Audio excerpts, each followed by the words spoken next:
Now that he's gone, we can get inside. Yes, let's do that. I'll close my eyes and you pick that lock, Mitzi. Okay, but no peeking. I'd never. You've really hurt my feelings now. Yeah. Now close them.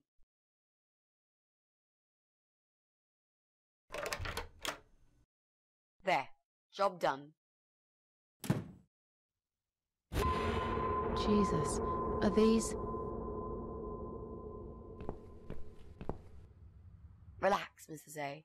They're just Halloween masks. Oh, good. That's good. Because I swear, if I see another bloody head...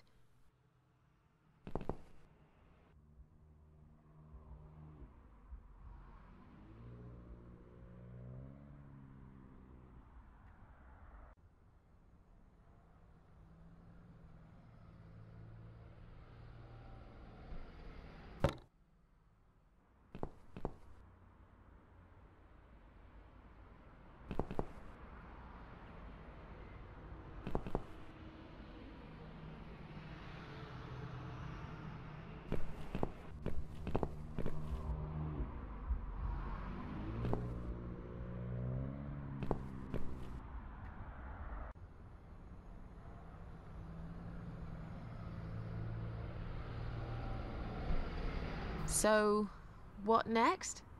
If only there was a way to power up Jesse's PC. Did you really have to cut that cable, Mrs. A?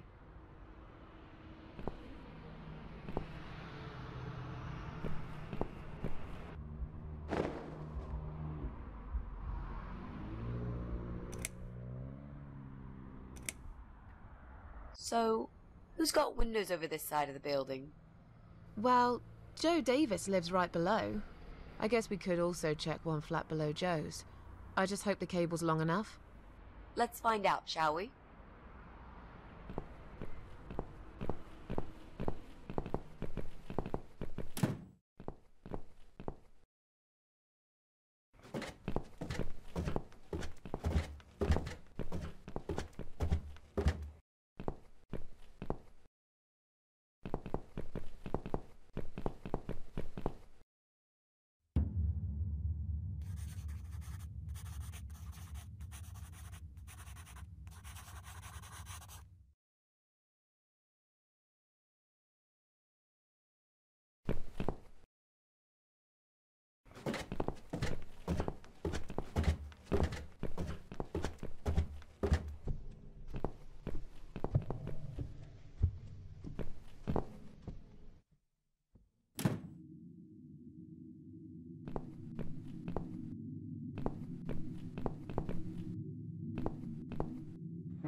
Mrs. A?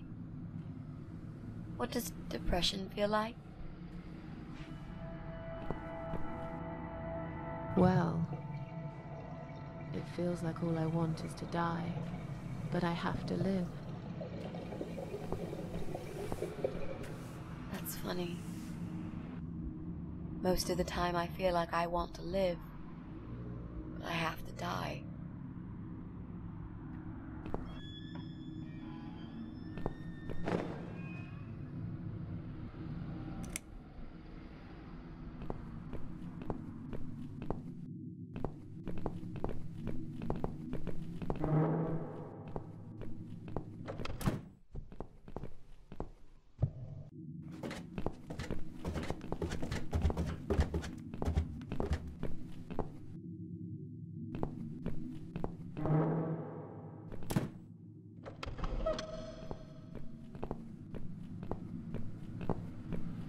Right.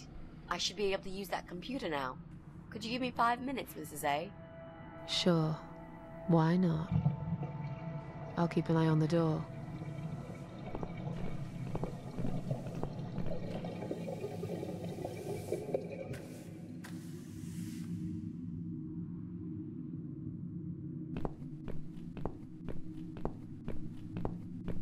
It's not him either.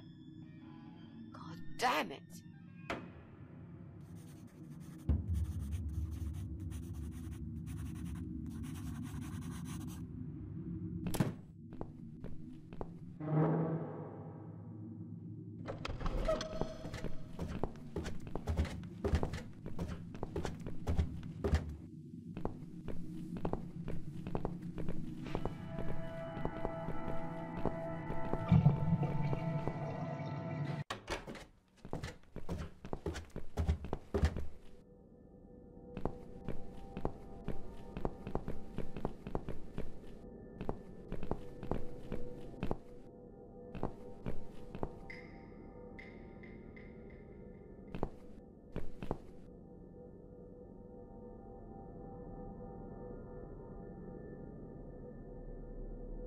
We need to make some adjustments.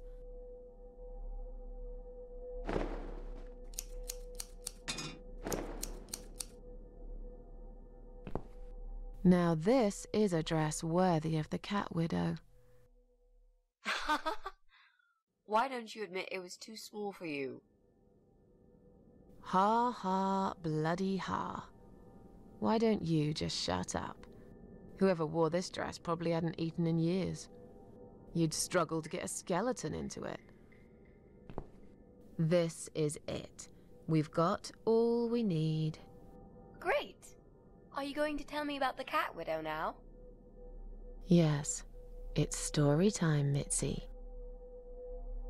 The legend says there was once a bad man who hated cats.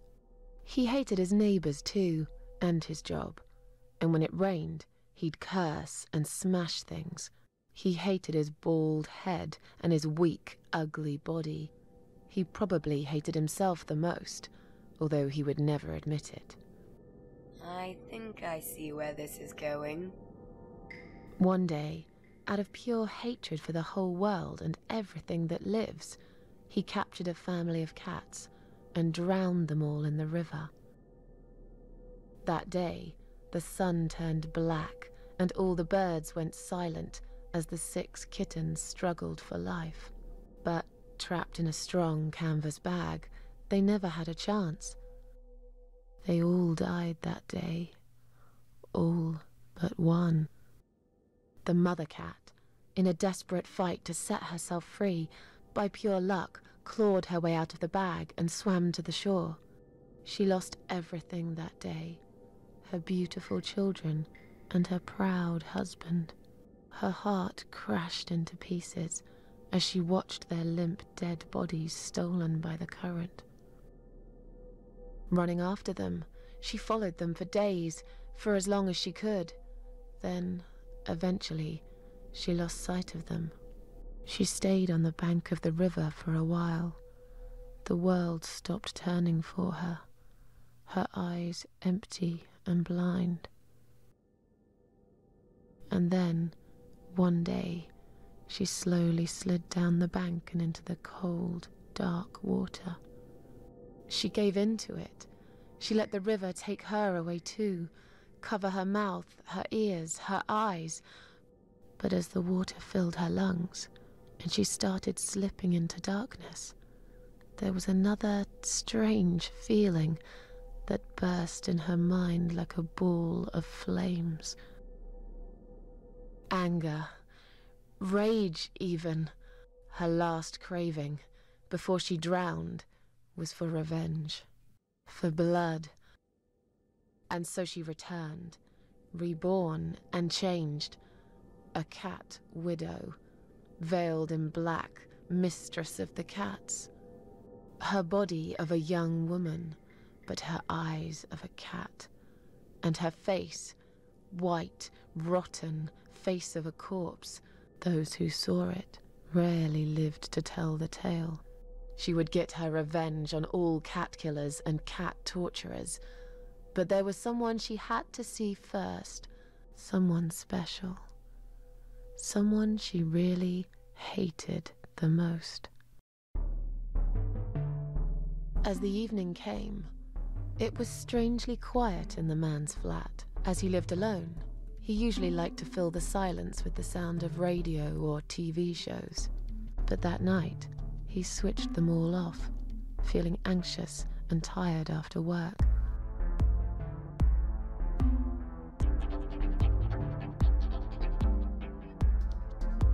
He tried to sleep, but couldn't. And for once, there wasn't anyone there he could blame for it.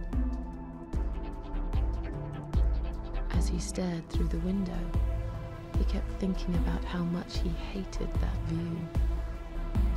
He liked it once, a long time ago, when his wife was still there and they were happy together.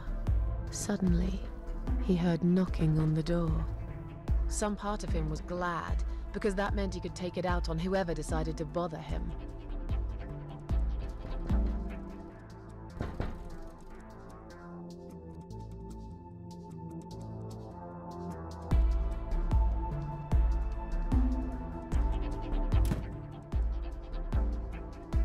there was nobody there. He almost felt disappointed, but before he turned to walk away, he suddenly noticed something down the hall.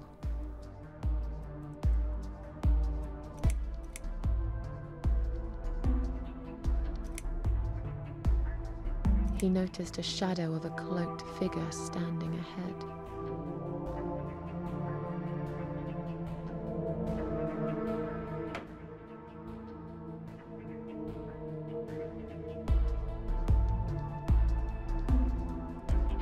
He stopped again.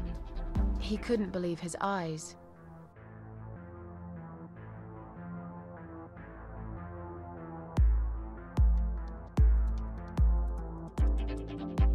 Someone wrote "Cat Killer" on his door.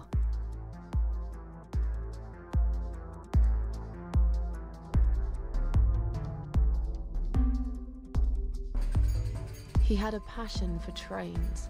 Although he hated being a train driver, he had always enjoyed watching them move. But now, his train model was moving all on its own. He was absolutely certain he'd left it switched off.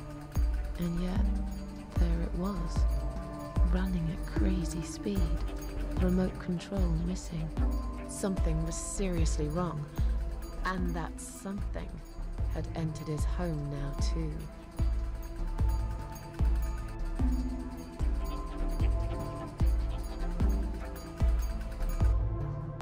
He hoped he was just imagining things, tired as he was. But there was another surprise waiting for him in his bedroom.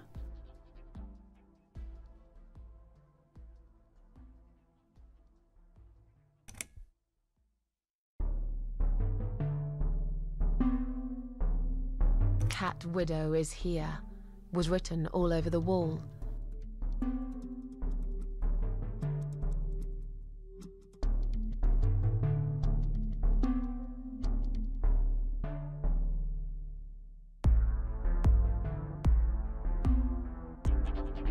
As in a dream, he went to the kitchen to get a drink.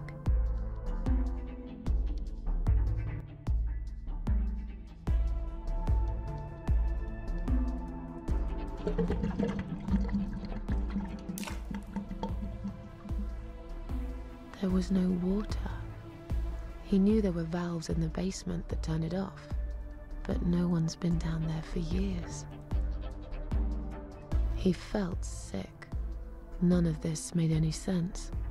And yet, deep down, he knew what he did to the cats was wrong.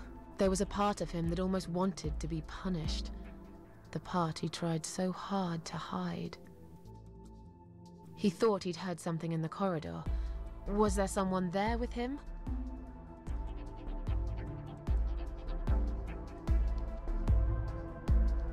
His head was spinning. He felt ambushed, trapped, like an animal. He had to get out of there. Getting really scared now, he decided to call the police.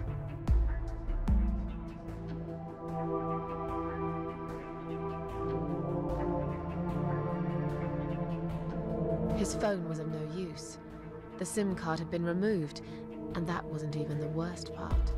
There was a photo of a black cat set as screensaver. He remembered this cat. He'd watched that strange pest control man put it in a cage and into his van. He'd looked at it through the window for a while, then pulled the curtains and went to bed.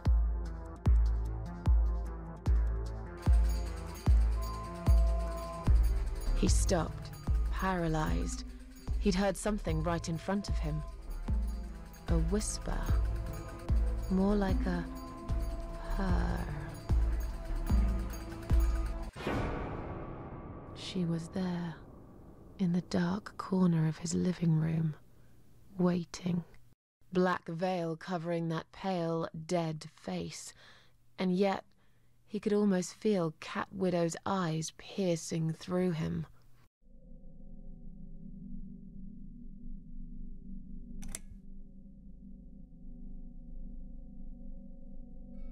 She came closer, like a ghost, and swiftly removed the veil.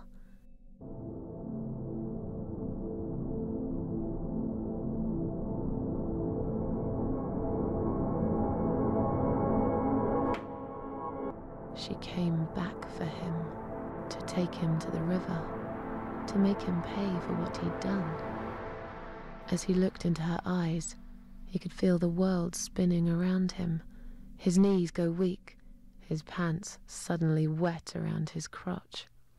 As much as he hated life, he didn't want to die either. Inside, he was just a big, stinking coward. And then he fainted.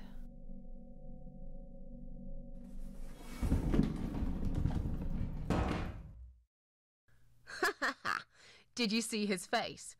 I knew he'd fall for this. Yeah, we scared the living shit out of him. Now that's teamwork. Are you sure he won't know it was you, though? Oh, he probably will, once he's had time to think about what happened. But he's too proud to ever admit he's been beaten by a woman. I know him just about enough to know that. Let's hope so. I don't want you to get in trouble because of me. No. That was something I had to do for myself. And I feel much better for it. The only problem now is that we still haven't found Eye of Adam. Because it definitely isn't Brian.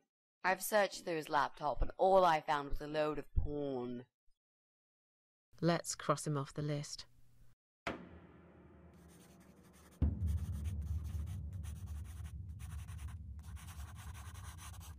Well, that means we've checked everyone. We've hit a brick wall. Perhaps I was wrong. Maybe he doesn't live here at all. I think we need to sleep on it, and we might get some more ideas in the morning. Shall we head back home?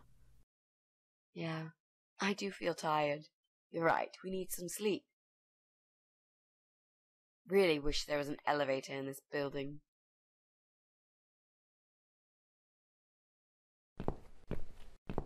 What's that? A note? What does it say, Mrs. A? You will not believe it. Meet me at midnight, both of you. I will wait. Flat 5. Door will be open. Do not fear. Eye of Adam. Flat 5? That's the old guy. Can't be. It can't be him. I guess we'll find out. At midnight. We've got a few hours until then. Let's get some coffee.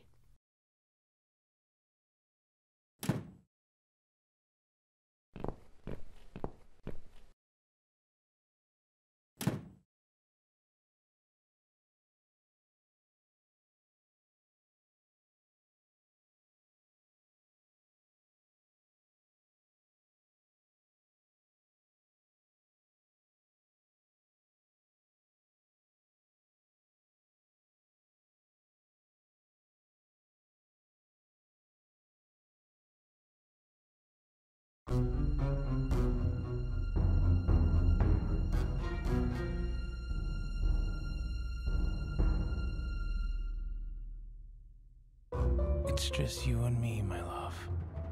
No one will find us here.